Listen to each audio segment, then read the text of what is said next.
Isaaf kabajamoo hoogganaa biiroo aadaa fi tuurizimii obbo Girmaa Haayiluu akkasumas kabajamoota abbootii gadaa haadha siinqee aartistoota atleetota qeerroo fi qarree sabaa fi sablammii waluma galatti dhiiraa fi dubartii isin hundinuu galatoomaa isiniin jedha.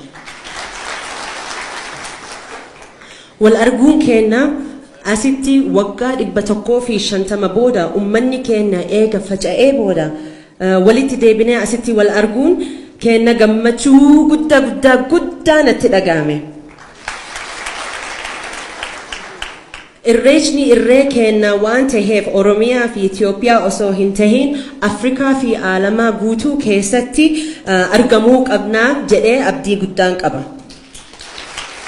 Keessattuu Irreecha Peace Festival 2019 kan jedhamu ayyaana kana beekaan dheerissinee guyyaa takka guyyaa lama osoo hin tahin hanga torbaanitti akkana dheerisuun kiyya kanaan booda Oromoo qofa osoo hin tahin biyya alarraa nama asitti affeerre akka aadaa keenya barachuu danda'an abdii guddaan qaba. Dalagaa kiyya afaan publications santahuuf jalqabarraa afaan fi aadaa keenya barsiisuun dirqama keenya jedhee ijoollee keenyarraa eegalle. Wannan ijoollee filadheef jecha yoo ijoollee filachuun waan guddaadha. Ijoolleen qulqullina isaanii waan takka odoo hin baratin confidence kan jedhamu eenyummaa isaaniirratti boona akka qabaachuun takka yoo itti dabarsinee jenne ijoolleen ka'anii waan ofii dalagachuun ni malan. Taa'anii namaa hin eegani namni nuu haa dalagan hin jedhani. Oromoon ka'anii akka ofii dalagan hin barbaada.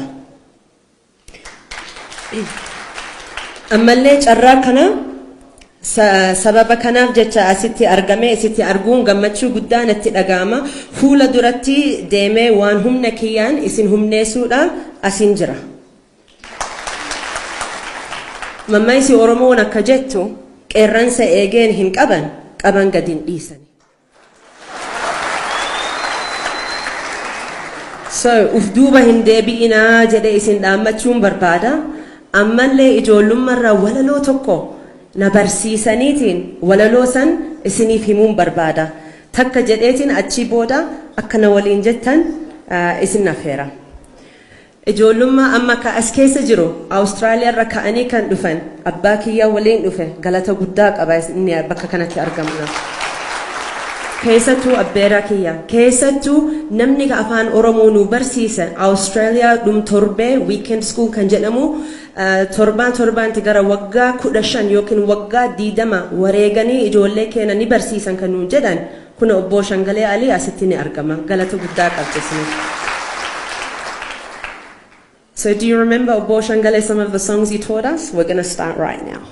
So, kanu barsiise Tokuma, Tokuma, Tokuma, Tokuma, Ya ilman Oromo Tokuma.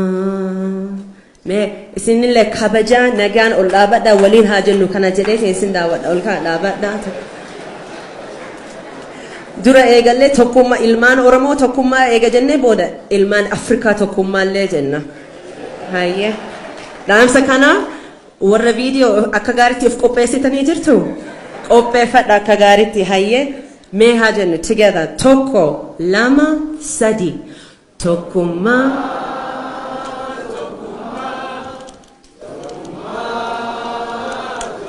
Harka wal qabadha. Tokuma, Tokuma, Tokuma, Tokuma, Ya ilman Oromo Tokuma, Amma Afrika jennu Tokuma, Tokuma.